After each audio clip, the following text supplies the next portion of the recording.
No brunch de aniversário da minha irmã, ela fez um brinde bem alto, dedicado a mim e a todos que sabem ficar no seu lugar. Todos olharam direto para mim. Levantei minha mimosa e disse: um brinde às pessoas que agora têm 30 dias para encontrar outro lugar para morar, já que acabei de vender o apartamento onde vocês vivem. Silêncio. O garfo dela caiu no prato. Minha mãe murmurou: o que você fez? Tomei mais um gole e respondi: o que ainda me choca, por mais vezes que aconteça, é o egoísmo puro da minha família. Não falo daquele egoísmo bobo, tipo comer as sobras de alguém ou esquecer um aniversário. Falo do tipo em que as pessoas pegam tudo de você, sorriem como se fosse normal, e ainda se ofendem quando você finalmente diz o não. Por muito tempo, achei que era só falta de comunicação. Ou que eu era sensível demais. Mas esse brunch acabou com qualquer dúvida. Foi no brunch da Claire que tudo virou. Cheguei já exausto, sabendo que não ia terminar bem. Claire quis fazer o evento na casa da nossa mãe, para dar um clima mais acolhedor, o que, na prática, significava bebida de graça e outra pessoa para limpar depois. Ela estava toda de branco, como se fosse casar, e já tinha tomado umas taças quando cheguei. Assim que entrei, percebi que tinha alguma coisa errada. Claire estava com aquele sorriso típico de quando acha que vai ganhar uma briga. Mike corria atrás do filho como se estivesse desviando de armadilhas, e minha mãe tomava Belinis como se estivesse de férias num cruzeiro. Sentei, acenei para os meus primos Emma e Jerry, de dois dos poucos ainda ancorados na realidade, e me servi de uma mimosa. Tentei não pensar no apartamento. 6 meses atrás, deixei Claire e Mike se mudarem pro imóvel que comprei para alugar. Ela me ligou chorando, dizendo que tinham sido despejados, que Mike estava entre empregos e que a creche era cara demais. Prometeram que seriam só 2 meses. Eu aceitei. Mas 2 viraram 4, depois 6. Nenhum centavo de aluguel. Só contas de luz e água, que eles ainda atrasavam. Enquanto isso, eu bancava o condomínio, os impostos e todas as despesas. E eles sempre diziam: a gente tá quase conseguindo. Mesmo assim, fiquei em silêncio até o brinde. Clary se levantou, com um copo na mão, cambaleando um pouco. A sala ficou em silêncio. Ela sorriu e disse, olhando ao redor: um brinde a mim e às pessoas que sabem ficar no seu lugar. Depois, fixou o olhar em mim. E todos fizeram o mesmo. Até as crianças pararam de falar. Eu fiquei pasmo. Ela estava morando no meu apartamento de graça há 6 meses e ainda teve a ousadia de me provocar na frente de todo mundo. Então, levantei minha mimosa e falei: um brinde às pessoas que agora têm 30 dias para encontrar outro lugar, porque acabei de vender o apartamento onde vocês estão morando. O silêncio foi tão absoluto que chegou a ser engraçado. Logo depois, o garfo de Clary caiu com força no prato. Minha mãe se inclinou até mim e sussurrou: o que você fez? Tomei um gole. O que eu fiz, mãe, foi finalmente retomar o controle da minha vida. Fiquei calado por tempo demais. Comprei aquele apartamento como investimento, não como obra de caridade. Já estava planejando vendê-lo. Usei o dinheiro como entrada para um novo imóvel em outro estado, bem longe de toda essa disfunção. Dei tempo suficiente. Fui paciente demais. E foi isso que recebi em troca. Meu pai resmungou: sério, Andrew, parecia até que você atirou em alguém à mesa. Você teve 6 meses, respondi. Não fiz escândalo. Nem contei quando anunciei a venda. Mas não sou mais a rede de segurança de ninguém. A voz de Clary falhou. Você vendeu o apartamento sem nem nos avisar? Dei um teto de graça para vocês, disse. E você fez um brinde sobre eu ficar na sua faixa. Pois bem, estou mudando de estrada. Mike tentou acalmar os ânimos, mas minha mãe já estava reclamando que eu sempre escolho os piores momentos para falar as coisas e que aquele deveria ser um almoço de celebração. Você podia ter esperado até amanhã, disse ela. E ela podia ter mantido meu nome fora da boca, respondi. Mas estamos aqui. Emma encarava o prato. Jared tentava não rir. Clary se levantou, indignada. E agora? Estamos sem teto? Não. Vocês têm 30 dias.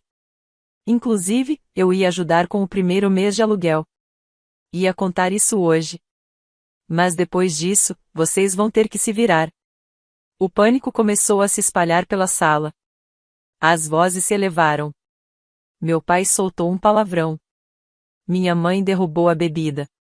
Clary saiu furiosa para a cozinha, e Mike foi atrás dela como um cachorrinho assustado. Eu me levantei, olhei em volta e disse: Feliz aniversário. E fui embora. Emma e Jared me alcançaram na garagem. Isso foi brutal, disse Emma. Foi lindo, completou Jared. Mas é justo, concordei. Isso foi só o começo. Na manhã seguinte, acordei com 20 chamadas perdidas. Claire, minha mãe e até o Mike, que não me ligava havia 6 meses, magicamente lembraram que tinham meu número. Também havia várias mensagens de voz, todas com aquele tom falso de calma que as pessoas usam quando estão tentando não gritar. Ignorei todas. Ao meio-dia, as mensagens começaram a mudar de tom. Clary me acusou de ser insensível. Mike disse que eu estava destruindo a estabilidade do filho deles. Minha mãe deixou uma mensagem longa, chorando sobre a união da família e perguntando como eu tive coragem de fazer isso com meu próprio sangue. Foi quase impressionante a velocidade com que me transformaram no vilão da história. A Emma mandou uma mensagem. Você tá bem? Respondi. Surpreendentemente, sim. Me sinto até bem. Ela respondeu. Ótimo. Aqui tá todo mundo surtando. A Claire falou que vai ligar para um advogado. RS. Essa parte não me surpreendeu. Claire sempre achou que uma ameaça dramática faria os outros cederem. Mas não há nada ilegal em vender um imóvel que é seu. Ela não tinha contrato de aluguel, nem qualquer acordo formal. Só um favor que ela decidiu que era obrigação minha. No terceiro dia, começaram a aparecer pessoalmente. Primeiro foi o Mike, no meu escritório. Tinha cara de quem não dormia há dias. Mas, em vez de começar com um pedido de desculpas, ele já foi mandando. Você pegou a gente de surpresa. Respondi.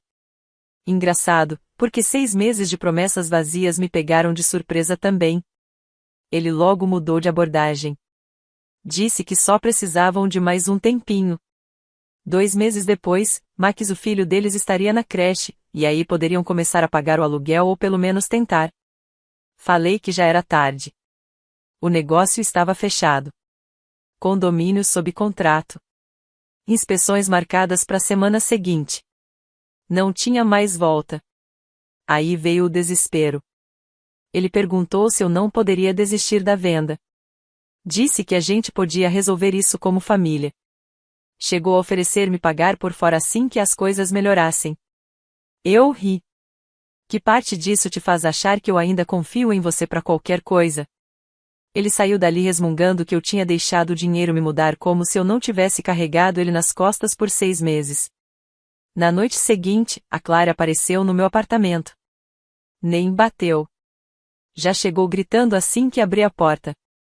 Como você teve coragem de me humilhar daquele jeito na frente de todo mundo? Você se humilhou sozinha, respondi. Você me fez parecer uma idiota. Você estava bêbada e sendo insuportável. Não me culpe por te colocar no seu lugar. Aquilo a deixou fora de si. Começou a listar cada pequena coisa errada que eu já fiz na vida inteira como se fosse me derrubar com isso. Desde roubar os doces de Halloween dela quando éramos crianças até eu me atrasar pro chá de bebê, ela jogou tudo na minha cara. Foi patético. No fim, fui direto ao ponto. Você tem 1 semana e meia. Sugiro que comece a fazer as malas. Ela gritou que não ia voltar a morar com os nossos pais. Foi a primeira vez que ouvi essa possibilidade sequer ser considerada. Você não vai ficar na minha casa e nem comigo, eu disse. Deu um jeito. Ela saiu furiosa, jurando que nunca mais falaria comigo, o que, sinceramente, foi a melhor parte da noite. Mais tarde, minha mãe ligou. Bêbada. Dava para perceber pelo jeito repetitivo de falar. Ela dizia coisas como: Você não faz isso com a sua irmã? Se seu pai estivesse sóbrio, diria a mesma coisa. Aí ela soltou o que realmente pensava.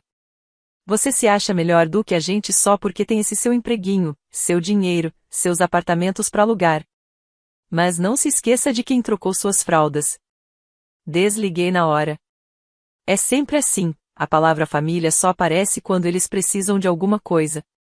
Mas quando sou eu quem precisa de espaço, respeito ou um simples obrigado, silêncio total. No dia seguinte, Emma e Jared me chamaram para sair. Fomos beber. Não falamos muito sobre o drama, só demos risada, colocamos a conversa em dia e lembramos um ao outro de que não estamos malucos. Mas eu sabia que não tinha acabado. Claire não ia aceitar sair de cena em silêncio. E eu já estava preparado para o próximo ato. No quarto dia, começaram as mensagens de números desconhecidos. Uma delas era do irmão do Mike que eu nem via há anos. Cara, que vacilo que você fez com a Claire e o moleque. Frio. Outra era de uma amiga dela, quase uma estranha. Você tá mesmo colocando um bebê na rua? Claire já estava por aí espalhando a versão dela. A vítima perfeita, surpreendida por um primo ganancioso que de repente decidiu trair a própria família. Claro que ela não contou sobre os 6 meses sem pagar nada. Nem sobre as 3 vezes em que me ofereci para ajudá-los a se mudar. E, com certeza, esqueceu de mencionar que eu ainda planejava pagar o primeiro mês de aluguel até ela resolver fazer um brinde me atacando veladamente. Logo depois, minha mãe voltou a ligar. Só que dessa vez, sóbria. Disse que todos viriam conversar. Respondi que não. Ela disse que não era um pedido. Então, quando todos apareceram naquela noite, não fiquei surpreso. Claire, Mike, minha mãe e até meu pai, ainda de uniforme de trabalho, cheirando a cerveja velha e gasolina. Nos sentamos na sala como completos estranhos. Claire foi a primeira a falar. Precisamos de 60 dias. Legalmente, podemos contestar isso, acrescentou Mike. Vocês não são inquilinos, respondi. Nunca foram. Vocês não vão contestar nada, falei. Mamãe se meteu. Se você vai expulsá-los, o mínimo que pode fazer é ajudá-los a encontrar um lugar seguro. Eu ia ajudar, respondi. Mas não vou fazer caridade para quem me insulta e acha que minha vida tem que girar em torno da agenda deles. Papai, que até então quase não tinha falado, se inclinou e disse: Você tá sendo mesquinho. Olhei para ele. Você tá bêbado desde quarta-feira. Ele se levantou, meio cambaleando. E daí? Agora eu sou um pai ruim? Somos pessoas horríveis? É isso que você pensa? Não penso. Eu vejo isso há anos. Claire ficou quieta. Aquilo doeu. 30 dias é generoso, continuei. Já tem um corretor procurando algo dentro do orçamento de vocês. Eu ia até pagar o depósito e o primeiro mês de aluguel. Mas cansei. Cansei de fazer tudo por gente que nem consegue me tratar como um ser humano. Mike parecia prestes a explodir. Você realmente não se importa com o que vai acontecer com seu sobrinho? Me importo, sim, respondi. É por isso que deixei vocês ficarem 6 meses. É por isso que ainda estou tentando ajudar. Mas essa situação termina agora. Mamãe balançou a cabeça, decepcionada. Essa família está destruída. Não, falei. Ela só parou de se curvar a você. Eles saíram batendo portas, resmungando xingamentos. Na manhã seguinte, recebi um e-mail de uma imobiliária. Mike tinha se inscrito para alugar um imóvel e usou meu nome como referência. Liguei na hora e contei a verdade. Ele era um parente que morou sem contrato, sem pagar aluguel, e não tinha nenhum histórico positivo. O corretor ficou surpreso, mas agradeceu pela sinceridade. Mais tarde, Claire me ligou aos gritos, me acusando de sabotar tudo. Você contou a verdade, ela gritou. Tenta fazer isso você também, um dia desses, respondi antes de desligar. Depois liguei para Emma. Ela contou que Claire estava em espiral, dizendo que ia voltar a morar com nossos pais só por algumas semanas. Emma disse: Isso vai durar até alguém acabar no gramado. Dou 10 dias. Rimos por um instante. Parecia tudo mais leve. Mas o estrago já estava feito. Eles não iam sair numa boa. Iam se arrastar até o fim. No 11º dia, comecei a perder o sono. Sempre que colocava o celular no silencioso, acordava com mensagens novas. Claire chorando, Mike me xingando, minha mãe se fazendo de mártir. Continuei ignorando. Mas então, algo estranho aconteceu. A corretora do comprador me ligou em pânico. Andrew, recebemos uma mensagem estranha dos moradores atuais, ela disse. Eles disseram ao nosso inspetor que o apartamento tem problemas com mofo e que pode ser perigoso para crianças. Quase deixei o celular cair. Não existe mofo algum. Mandei fazer uma inspeção completa há 6 meses, antes mesmo de Claire e Mike se mudarem. O lugar está em perfeito estado. Eles estavam tentando sabotar a venda. Liguei para Claire imediatamente. Ela atendeu com um tom de quem já estava esperando pela bronca. Você disse ao inspetor que tem mofo? Ele perguntou se eu não poderia desistir da venda. Disse que a gente podia resolver isso como família. Chegou a oferecer-me pagar por fora assim que as coisas melhorassem. Eu ri. Que parte disso te faz achar que eu ainda confio em você para qualquer coisa? Ele saiu dali resmungando que eu tinha deixado o dinheiro me mudar como se eu não tivesse carregado ele nas costas por 6 meses. Na noite seguinte, a Clara apareceu no meu apartamento. Nem bateu. Já chegou gritando assim que abri a porta. Como você teve coragem de me humilhar daquele jeito na frente de todo mundo? Você se humilhou sozinha, respondi. Você me fez parecer uma idiota. Você estava bêbada e sendo insuportável. Não me culpe por te colocar no seu lugar. Aquilo a deixou fora de si.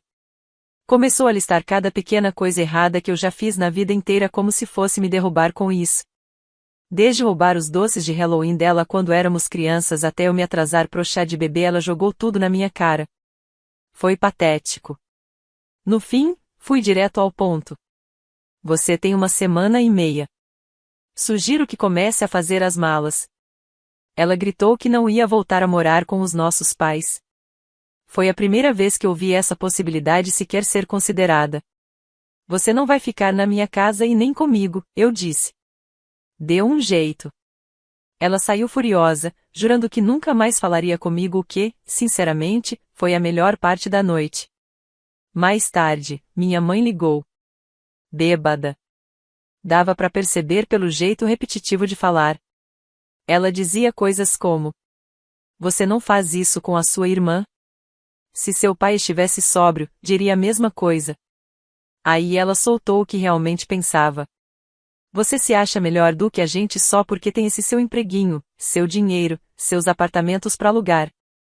Mas não se esqueça de quem trocou suas fraldas. Desliguei na hora.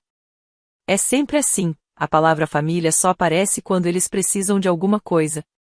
Mas quando sou eu quem precisa de espaço, respeito ou um simples obrigado, silêncio total. No dia seguinte, Emma e Jared me chamaram para sair. Fomos beber. Não falamos muito sobre o drama, só demos risada, colocamos a conversa em dia e lembramos um ao outro de que não estamos malucos. Mas eu sabia que não tinha acabado. Claire não ia aceitar sair de cena em silêncio. E eu já estava preparado para o próximo ato. No 4º dia, começaram as mensagens de números desconhecidos. Uma delas era do irmão do Mike que eu nem via há anos. Cara, que vacilo que você fez com a Clara e o moleque. Frio. Outra era de uma amiga dela, quase uma estranha. Você tá mesmo colocando um bebê na rua? Claire já estava por aí espalhando a versão dela. A vítima perfeita, surpreendida por um primo ganancioso que de repente decidiu trair a própria família. Claro que ela não contou sobre os 6 meses sem pagar nada. Nem sobre as 3 vezes em que me ofereci para ajudá-los a se mudar.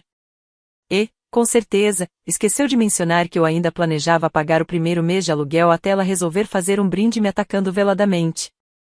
Logo depois, minha mãe voltou a ligar. Só que dessa vez, sóbria. Disse que todos viriam conversar. Respondi que não. Ela disse que não era um pedido. Então, quando todos apareceram naquela noite, não fiquei surpreso. Claire, Mike, minha mãe E até meu pai, ainda de uniforme de trabalho, cheirando a cerveja velha e gasolina. Nos sentamos na sala como completos estranhos. Claire foi a primeira a falar. Precisamos de 60 dias. Legalmente, podemos contestar isso, acrescentou Mike. Vocês não são inquilinos, respondi. Nunca foram. Vocês não vão contestar nada, falei. Mamãe se meteu. Se você vai expulsá-los, o mínimo que pode fazer é ajudá-los a encontrar um lugar seguro. Eu ia ajudar, respondi. Mas não vou fazer caridade para quem me insulta e acha que minha vida tem que girar em torno da agenda deles. Papai, que até então quase não tinha falado, se inclinou e disse: Você tá sendo mesquinho. Olhei para ele. Você tá bêbado desde quarta-feira. Ele se levantou, meio cambaleando. E daí? Agora eu sou um pai ruim? Somos pessoas horríveis? É isso que você pensa? Não penso. Eu vejo isso há anos. Claire ficou quieta. Aquilo doeu. 30 dias é generoso, continuei. Já tem um corretor procurando algo dentro do orçamento de vocês. Eu ia até pagar o depósito e o primeiro mês de aluguel. Mas cansei. Cansei de fazer tudo por gente que nem consegue me tratar como um ser humano. Mike parecia prestes a explodir. Você realmente não se importa com o que vai acontecer com seu sobrinho? Me importo, sim, respondi. É por isso que deixei vocês ficarem 6 meses. É por isso que ainda estou tentando ajudar. Mas essa situação termina agora. Mamãe balançou a cabeça, decepcionada. Essa família está destruída. Não, falei. Ela só parou de se curvar a você. Eles saíram batendo portas, resmungando xingamentos. Na manhã seguinte, recebi um e-mail de uma imobiliária. Mike tinha se inscrito para alugar um imóvel e usou meu nome como referência. Liguei na hora e contei a verdade. Ele era um parente que morou sem contrato, sem pagar aluguel, e não tinha nenhum histórico positivo. O corretor ficou surpreso, mas agradeceu pela sinceridade. Mais tarde, Claire me ligou aos gritos, me acusando de sabotar tudo. Você contou a verdade, ela gritou. Tenta fazer isso você também, um dia desses, respondi antes de desligar. Depois liguei para Emma. Ela contou que Claire estava em espiral, dizendo que ia voltar a morar com nossos pais só por algumas semanas. Emma disse: Isso vai durar até alguém acabar no gramado. Dou 10 dias. Rimos por um instante. Parecia tudo mais leve. Mas o estrago já estava feito. Eles não iam sair numa boa. Iam se arrastar até o fim. No 11º dia, comecei a perder o sono. Sempre que colocava o celular no silencioso, acordava com mensagens novas. Claire chorando, Mike me xingando, minha mãe se fazendo de mártir. Continuei ignorando. Mas então, algo estranho aconteceu. A corretora do comprador me ligou em pânico. Andrew, recebemos uma mensagem estranha dos moradores atuais, ela disse. Eles disseram ao nosso inspetor que o apartamento tem problemas com mofo e que pode ser perigoso para crianças. Quase deixei o celular cair. Não existe mofo algum. Mandei fazer uma inspeção completa há 6 meses, antes mesmo de Claire e Mike se mudarem. O lugar está em perfeito estado. Eles estavam tentando sabotar a venda. Liguei para Claire imediatamente. Ela atendeu com um tom de quem já estava esperando pela bronca. Você disse ao inspetor que tem mofo? E foi o que fiz. Fiz uma proposta por uma casa numa cidade pequena, 3 estados longe dali. Um bairro calmo, sem família por perto, com um parque a 2 quadras. Minha oferta foi aceita em 24 horas. Não fiz festa de despedida, nem mandei cartão com um novo endereço. Apenas comecei a empacotar minhas coisas. Na véspera da mudança, sentei sozinho no meu apartamento, com uma cerveja na mão, olhando as paredes vazias. 6 meses antes, deixei minha irmã entrar achando que estaria ajudando ela a se reerguer. Tudo que consegui foi uma lição. Tem gente que não quer estabilidade e quer alguém carregando o peso por elas enquanto fingem estar de pé. A verdade é que Claire e Mike não foram ingratos uma vez só. Foram ingratos todos os dias em que estiveram ali e nunca disseram obrigado. Então não, eu não estava triste por ir embora. Eu estava apenas exausto. Me mudei numa quinta-feira de manhã. Coloquei no carro só o que eu precisava e pedi que uma empresa de mudanças cuidasse do resto. Sem despedidas. Sem visitas finais. Não dei meu novo endereço a ninguém, nem à minha mãe, nem a Claire, nem mesmo ao Jared. Só a Emma sabia. Ela merecia. Foi quem me ajudou a encontrar a corretora. A viagem foi como soltar um suspiro, algo que eu não fazia há anos. Chega de visita surpresa. Chega de ligações pedindo só uma ajudinha. Chega de ver minha irmã se fazendo de vítima enquanto sugava todo mundo ao redor. Mas a história não terminou só porque eu fui embora. 4 dias depois de chegar na nova cidade, recebi uma ligação de um número desconhecido. Deixei cair na caixa postal. Era Claire. Espero que você esteja feliz, ela disse. Você destruiu completamente essa família. A mamãe diz que é como se você tivesse morrido. Ninguém nem fala mais seu nome. Houve uma pausa.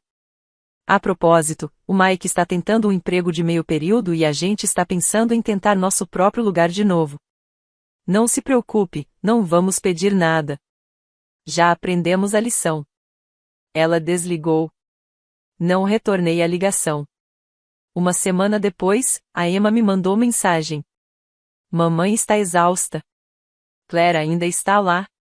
O emprego do Mike não deu certo. Eles estão dormindo na sala. Papai voltou a beber. Quanto tempo até pedirem dinheiro de novo? Perguntei. Claire não vai. Ela é orgulhosa demais. Mas, a mamãe pode. Esperei um mês. 2 semanas depois, a primeira mensagem chegou. O grupo da família, aquele que estava morto há mais de um ano, de repente se acendeu com uma foto do meu sobrinho no parque. Claire enviou: olha quem está indo muito bem, apesar de todo o drama. Jared respondeu com um joinha. Emma não disse nada. Então minha mãe escreveu: seria bom se todos pudessem deixar o passado para trás. E eu entendi exatamente o que ela queria dizer. Ela queria que eu voltasse de cabeça baixa. Que fingisse que os últimos 6 meses nunca aconteceram. Que apagasse o Brant. Que fingisse que as mentiras, a manipulação, as paredes pintadas sem minha permissão, a história do mofo, tudo pudesse ser varrido para debaixo do tapete em nome da família. Então, eu não disse nada. 2 dias depois, Emma me ligou. Você não está louco, ela disse. Eles querem você de volta na órbita deles porque, sem você, eles ficam presos uns aos outros e é insuportável. Eu não vou voltar. Eu sei. Só queria lembrar que você fez a coisa certa. Já faz um mês. Caminho até o parque toda manhã. Faço meu café sem interrupções. Ninguém bate à minha porta. Nenhuma mensagem de voz às 2 da manhã. Ainda assim, às vezes, pego o celular esperando outra tentativa de chantagem emocional. Provavelmente ainda estão falando de mim. Ainda me culpando. Ainda esperando que eu volte e conserte tudo. Mas eu não vou voltar. Não é por falta de carinho, é porque, finalmente, aprendi a me importar comigo mesmo. Atualização. Faz pouco mais de 3 meses que fui embora. Emma veio me visitar no fim de semana passado, a primeira da família a ver meu novo lar. Trouxe um presente de boas-vindas e disse: ainda não acredito que você realmente fez isso. Sentamos na varanda e conversamos. Ela contou que Claire e Mike ainda estão na casa da mamãe. Ainda brigando. Mike já passou por 2 entrevistas e não foi contratado. Claire começou um negócio paralelo vendendo roupinhas infantis feitas à mão online. Agora ela vive postando aquelas frases vagas, Emma disse, rindo. Tipo, às vezes, Deus tira pessoas da sua vida para proteger sua paz. Acho que essa sou eu, respondi. A saúde da mamãe não anda bem. Estresse, principalmente. Emma disse que ela nunca vai admitir, mas está no limite. Começou a ligar pro Jared à noite só para desabafar. E, mesmo assim, ninguém se desculpou. Nenhuma ligação. Nenhuma mensagem. Nenhum ei, talvez a gente também tenha errado.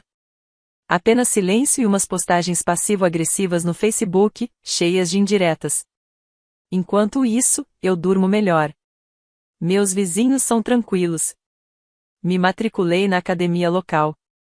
E comecei a considerar comprar uma segunda propriedade dessa vez, para alugar. Mas só para estranhos.